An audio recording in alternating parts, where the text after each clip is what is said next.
I think there was a parent freak-out moment at the word lost. But I know they were in good hands. I know that.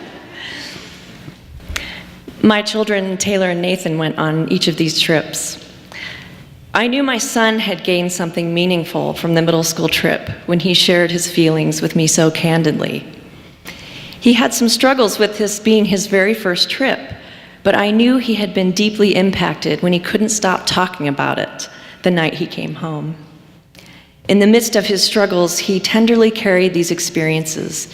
He saw clearly and he felt deeply.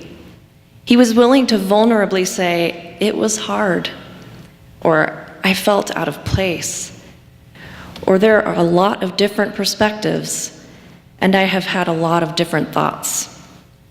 Well, I say to that, good. The richness in sorting through those thoughts and feelings is just the beginning of his faith journey and maturing. He has a new sense of what it means to be part of a team, and he learned how that affects the group as a whole. It has all impacted him tremendously and wonderfully. I knew my daughter had gained something meaningful from the high school trip when she shared how she came to a fuller realization of how her God-given gifts are an invitation to be a leader, to be a creator, to be a healer. She discovered that even she can bond with her peers in unexpected ways. And parents want nothing more than those kinds of bonds to occur in healthy groups. She was trusted and given opportunities by the adult leaders to lead, to navigate, to reflect, and to share. Her self-confidence stretched and opened. She came home grounded and full of wonder about the world, and with the announcement, "Hey, Mom and Dad, I want to go to college in New York City." God help me. But I could see her having a new footing and stability in what really is a challenging world for teens. She is owning her voice. Both of my kids came away with a call to give, to do the work, and to be more. As a parent, I strongly support my children going on these trips. When Morgan first introduced these organizations, I did a little research of my own, because I am admittedly wary of what some Christian mission trips do that can be more exploitative than truly invested in people, that can promote a savior complex rather than gaining cultural understanding, that can take away needed jobs from local workers rather than coming alongside in a supportive and practical manner to fulfill long-term endeavors and cooperative solutions. It's important that being the hands and feet of Christ is helpful, not harmful. I am thankful these trips strive to do the latter of all those comparisons.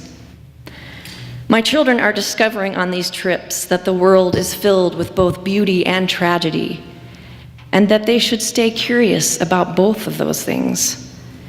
They are learning to step out of their comfort zones and seek solidarity.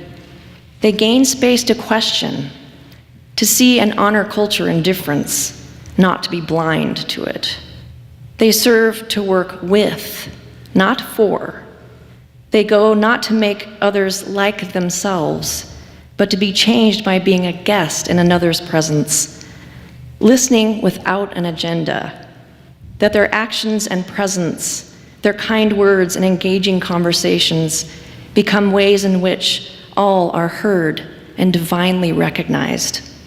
In the same way, Jesus cultivated that kind of healing through authentic contact. During immersion experiences in the heart of the city, my children engaged in opportunities to feel what it might be like to be homeless, for example. And they navigate, they feel vulnerable, they get frustrated. They try to figure out where it might feel safe to be and where they definitely wouldn't feel safe. They realize that some systems are flawed and need change. My kids come away from these trips beginning to wipe away stereotypes and with a better understanding of the complexity of humanity and even the complexities of faith in God. And they continue to figure out how that all fits in the puzzle of their preteen and teenage becoming. It is truly remarkable. It's messy and fun, new and scary, challenging and crazy, but all of it is sacred and transformational. I am so very grateful, Morgan, and all youth leaders, on behalf of all youth parents, for your patience and obvious love of each of our youth. And I'm grateful to Calvary as well for these experiences that cultivate hope and create God's vision of creation. We often hear folks say, with some truth, that children and youth are our future. But bless, bless, bless the continuing endeavor of this critical part of what it means to be church, by the very hands and hearts of our youth, fully capable in all they are right now to be the hands and feet of Christ. Thank you.